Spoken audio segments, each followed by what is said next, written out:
old Nintendo gamer. And son.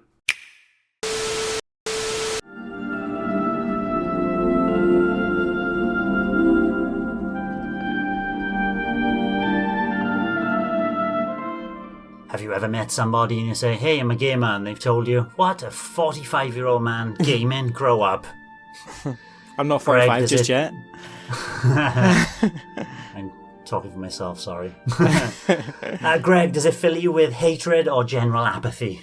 Hatred's a strong word. Frustration is probably the biggest thing that I get, because I don't understand why gaming still kind of needs to be, I feel like it needs to be almost justified in the same way that like people watching like TV or listening to music or watching films or something, like that's fine, that's accepted, but gaming is still like, it's either like for kids or there's just like a bad reputation still associated with games, and like it has got better over the years, but it's still, like, when I was growing up, I kind of thought it's sort of a generational thing. Like my parents and stuff wouldn't have played games or anything like that. It was like a kind of new phenomenon, and so I kind of like accepted that as for what it is. Like, it's like, oh, you should be playing outside and stuff, and like, yeah, going outside and playing stuff, that's really good too. Like, go do that. Why not do both? Like, it's all good. But like when I hear people in like my similar age group to myself and even younger people sort of like dismissing you as being like a lesser person or something, or just like, why do you play games? Like, games are for kids, or like, oh, why are you wasting your time playing games? It's just like, it really frustrates me. And we're sort of like, we're entering like a new generation of consoles now. Like, obviously the Xbox Series is coming out, and PS5, well, Xbox is already out, and the PS5 will be out next week. Well, this week if you're listening to the podcast. And once again, there's almost that sort of like feeling of guilt, which is sort of like surfaced, where like, yeah, I would quite like a PS5, but years of sort of like being told that games are stupid and you don't need any more games or consoles. And it's like, well, yeah, but do they need any more shoes and handbags? It's like, yeah, it's just like, sometimes I think like you don't really know like how ridiculous you sound when like you say stuff like that, because like gaming would be like my main hobby, like, and like technology has obviously progressed over the years, so like even when we had our first console, Super Nintendo, like my dad was always saying, you don't really need any more consoles. And sort of back then I was like, all right, fair enough. Although he did buy us an N64, which was like one of the greatest things ever in my life. And I will always be thankful for that. But like, people listen to like music over the years. Like, if you've got this like big catalogue of like cassette tapes all built up, and like CDs are now the new thing, it's like, you don't need a CD player. You've got all those cassettes. You've got a lot of music, and then obviously like musicians and stuff stop releasing their music on cassettes because like obviously nobody listens to that anymore. So like, you've only got that selection of cassettes you have now. You can't listen to any new music ever. You're completely cut off. And it's like so stupid. And then obviously the move from CDs to MP3s and stuff. It's like, it just seems so ridiculous. So like, when a new gaming console comes out, it's like, you don't need that. Like, you've already got these other consoles. And it's like, well, fair enough. I do have lots of games that I play and like still want to play on those consoles. But like, what about all these new experiences and stuff? It's like, if you're told like you're only allowed to watch anything you've ever watched in your life up to this point, and never watch anything new ever again on TV, like, people will go, what are you talking about? Like, it's just, to me, it's just ridiculous. And like, books, for example, like they're accepted like that. That's a great form of like entertainment, and like it's the way they like stimulate your brain and stuff, and your imagination, all those sorts of things. I try and tell people this all the time, and it's no good. Games do exactly that. They stimulate you, and they're good for your hand-eye coordination and brain development. It's been proven in children to be actually beneficial, as long, obviously, as they're not playing it too often. Yeah, that's the thing. Like you have your books and stuff there. They do all that, and then, as you say, like they help with like coordination stuff, and like even situations like now where like everybody's sort of like restricted to being home, and like the world seems like a dark place. Sometimes it's like games that help with like your mental health and stuff as well, and like they sort of like teach you. Like my son's just been getting into Mario and stuff, like, and when he started, like he was having difficulty with it a little bit. He wanted to keep playing, and it's sort of like it teaches you to like overcome challenges and stuff as well. Like it's, and then you've got games like specifically designed for stuff like brain training and stuff, which like helps your brain and stuff, or like fitness with like Wii Fit and Ring Fit Adventure. So they're like, there's like a diverse range of games. Like, do you have any? Because you've obviously had people from a similar age group as you talking about you as a gamer. Do you have anyone talking about, oh, why do you let your children do that? I'm wondering if you've had it from that perspective, because I have, and I'll tell you a bit about mine after. I suppose a wee bit. Like I suspect my parents probably aren't happy that my son is playing games all the time. And well, say all the time's a bit unfair, because he does other stuff as well, and like we do a whole wide range of things together. Like, but gaming is one of the things he's really into at the minute. Like he's pure loves Mario. So yeah, I suspect that probably will be a thing. Like, but the same people that complain about games are the same people that wouldn't, that hesitate to like set their child in front of like YouTube or some cartoons or something for a few hours while they get stuff done in the house. Like, so I don't really see the distinction there as such. But yeah, I remember hearing like a conversation, like I was present while the conversation was happening a few weeks ago there, and like it was people like younger than myself and maybe like around my age as well, and they were sort of like laughing at people that I work with that are like, they're in their 40s, maybe even nearly 50 or something, and they have the audacity to be playing games and talking about them together while they're in at work. It's like as if it's like some sort of like sin or something. Like I don't understand it. Like people will like go out and spend like 50 or 100 quid on a night out, going out to like out drinking, go to the pubs or discos or whatever they're called, like, and won't even think twice. That's just like socially accepted. That's normal. Like, and then the people wake up in the morning and don't remember anything about the night before. Whereas if you spend 40 or 50 quid on like the latest game, and you have that to keep for like the rest of your life and play it whenever and get enjoyment from it, it's like, you're a weirdo. Like, it's just. It is that negative perception that's been built up over many years, and it's just hard to shake that negative perception, especially for people who have never picked up a game. What I find difficult, and I'm looking at it from a Taiwanese perspective as well, is mobile gaming. That's not. I can't see how people don't see it in the same light as gaming. Mm-hmm. And to say one thing is gaming and one thing is bad and one thing is not. It just overlook, like your example of you stick your kid in front of YouTube. Oh, that's okay for 3 hours. But if I put my son and I'm always very careful with my son, 30-minute sessions when he was younger, and then we'll take a break and do something else. Yeah, take him away from that. Yes, he has longer sessions now, but an hour maximum. But when I'm talking from Taiwanese experience, that they push their kids hard in school.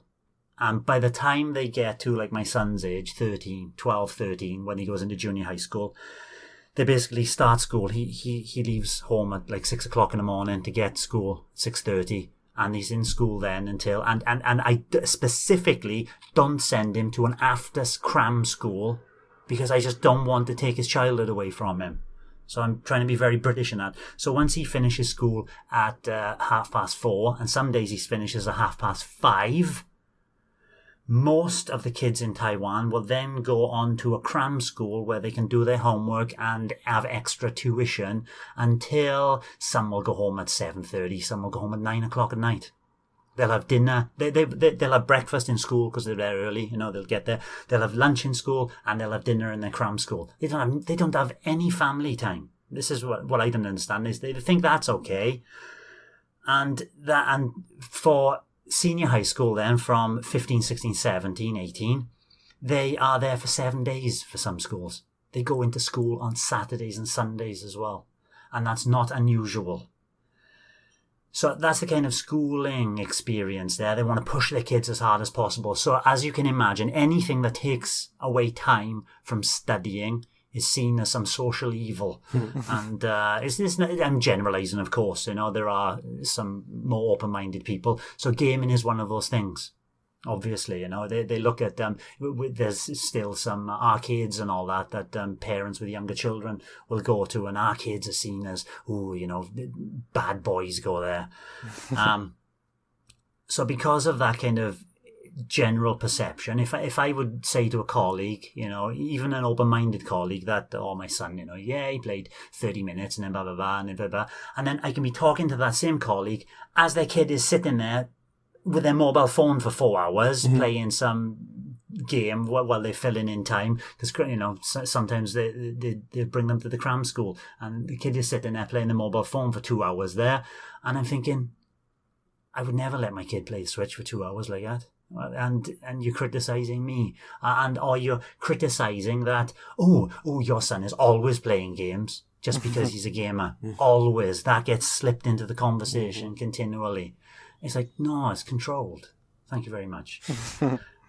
So this dichotomy between mobile phone games, it's not really a game, is there on the mobile phone, and gaming on a console like PlayStation or Switch, especially in Taiwan, is a completely different scenario for each one of them. I can't speak of Britain, but as I grew up, I was lucky to have a group of friends who just accepted what I did, It's just, Lee's the Nintendo guy. We go for a drink anyway and do social things, So, anything to add, Nick? Any insight? I think Greg has made a lot of very good points that even I probably wouldn't have thought of, and I agree with him completely. For me, personally, it's never really been an issue, and the reason why is because I don't have many friends. So no one's really criticising me, and the friends that I do have, I don't talk about games with them, or at least I didn't. Now I've got a couple of friends who game, but they're all on PC, and they've been doing it for years. Like two of my best friends, completely different paths. They both got married and had kids, and one of them continued to play games, and the other one wasn't allowed by his wife to play games. And then about 6 months ago, he called me and asked me for advice about buying a Wii for his kids. And I was like, well, you probably get them a Switch instead. But no, it's only maximum like €50. We can't spend too much money on this. It's not a real hobby. It's just, for fun, for a bit of time. But for me, the biggest thing is like the comparison between games and films or TV series, especially TV series, because I think, watching How I Met Your Mother or Friends or whatever back to back for hours on end is somehow accepted. Netflix and chill, to waste as much time as possible, like splurged out in front of the TV is okay. But if you, play a game for the same amount of time, then you're basically a failure of a human being. And I don't understand like how that is possible, because I think, you mentioned books as well. If you're playing a long RPG, an in-depth RPG, you're basically reading a book. Okay, it's Paper Mario, for example. I've read a book when I've been playing that. It's a little bit different, it's more interactive or whatever. But also like playing stuff like even you look at something like Zelda or Uncharted, like you'll walk into a room and it's a puzzle there for you. Like you're stimulated your mind, you're trying to work logically to figure stuff out. Like it's like, what's the problem?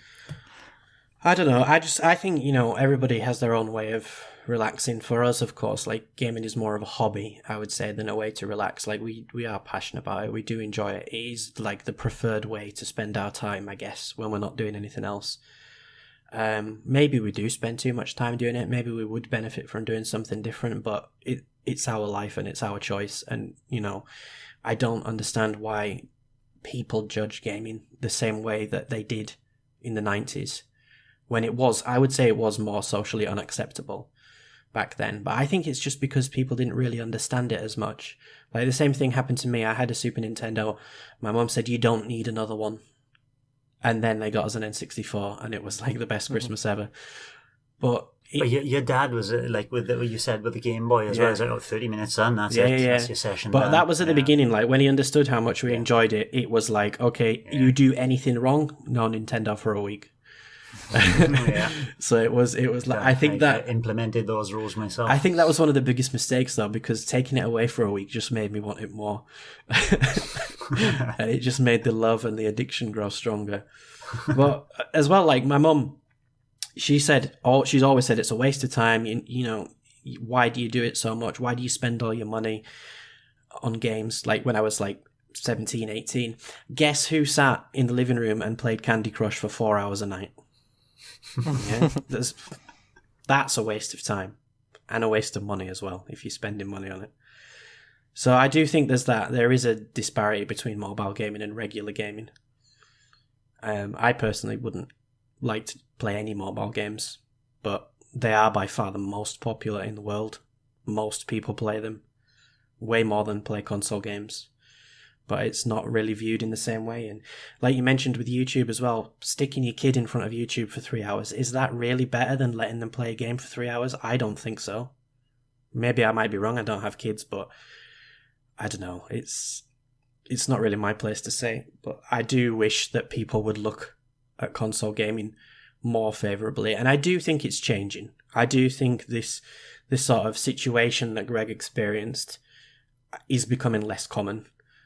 And it is a view that a certain demographic, let's say, holds. People, you know, who like to go out and spend 50 quid on alcohol or a night out, or people who think nothing of spending a whole Saturday watching a TV series. But that's their life and that's their choice. And I think, you know, if people judge you for it, just smile and disagree and say, okay, fair enough. If that's what you think, that's what you think. It's just tribalism. Yeah. This is what humans do, isn't it? Tribalism and hypocritical notions. Yeah. There was something else I was going to add then. I forgot completely. Greg, anything else to add? I was just going to say, like the criticism of like the 40-year-olds like playing games, like, I don't understand why gaming is still viewed by some people in that way, like it is just for kids. Like, like if you're watching TV, like, and it's got shows like Peppa Pig and Paw Patrol, you wouldn't go like, TV's just for kids, like, because you've got like stuff like Breaking Bad and Dexter, which is clearly for adults. Games are exactly the same. You've got your Kirby's and like Mario that can be enjoyed by everybody really, but then you've got stuff like The Last of Us or Silent Hill, Metal Gear Solid that are clearly for adults. Give you like, 5-year-old to play through. Yeah, exactly. It seems insane to me. And like, the only other thing I want to touch on, like we sort of talked about, like the positive aspects of games, like in mental health and like your dexterity and reflex and stuff. I have an example of like a time where I almost feel like playing a game helped save my life and save other people's lives as well. And it was from like 7 or 8 years ago. I was I'd been playing like Punch Out on the Wii at the time, actually. So like, if you've never played that before, like, you'll know yourself, it's a game where you have to like read the opponent and they'll do something and you have to like really quickly react, like to dodge like left or right or something at a specific time and then counter attack and stuff. So I just happened to be playing that at the time. And my wife, she wasn't my wife at that time, but I was taking her to like the bus station to get the bus up to university that day. And it was like, it's a busy time of the morning, like kids going to school, people going to work and stuff. So took her there and was driving back home and was driving like at a decent speed, like within the speed limit, obviously. Through like, there's sort of like a staggered junction. But the road I was on, like, sort of just kept going straight through it while, like, there was cars waiting at either side, you know. And so I was going along there, and there was cars waiting at the end of the road to my left. And I was just driving along, happy enough. And all of a sudden, a car coming the opposite way from me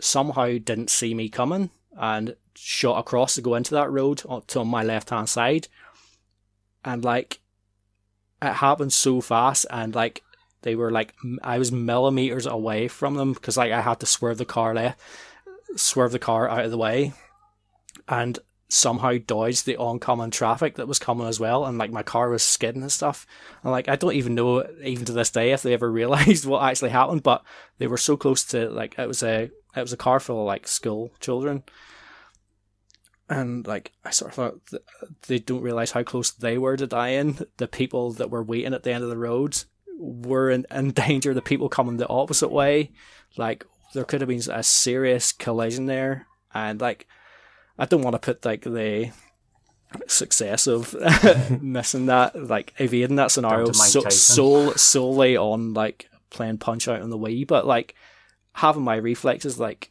sharpened with the aid of playing that game, like I feel like stuff like that helped me with dealing with that scenario, because like if I had react even a millisecond later, like it was absolute catastrophe there, and I probably wouldn't be here right now. Thank you, Punch Out. Well done. And you're saying about old gamers as well. There's a lady I follow on Twitter. Her name, I think her Twitter handle is like Dame Shirley or something. She's like over 80 years old, right? She's an old age pensioner from America. Lovely lady. Is she the Skyrim woman? Streaming. Yeah, she does Skyrim and streams as well now. She started streaming. Great, games are for everybody who can find enjoyment out of them, basically. If you enjoy yourself doing it, do it. Don't care what other people say. And there's someone else who, talking about mental health and all that, is a guy, Andy Robinson. He's from the UK. He's known as the Family Gamer. He writes books, he's got a Twitter account there, and he helps parents basically come to grips with what gaming is and how to stay healthy within gaming. Not doing too much. And because that negative perception of you're a gamer, therefore you're addicted, you can't put it down, you can't stop, is really rife with that kind of negativity, what Greg was talking about earlier. And he dispels it all. He says, no, this is how you can have a happy and healthy environment in your house with games and children. It's really worth following him as well if you're interested in that topic. Andy Robinson, his name is. Anything else to add, boys? Not from me. No, I don't think so. So, stay healthy and stay gaming. Thanks for watching, and don't forget to hit the subscribe button and give us a like if you've enjoyed our content. You can also check out our other great content on Twitter, Facebook, Instagram, and the N-E Café podcast from all good podcast providers. Just follow the links in the description below.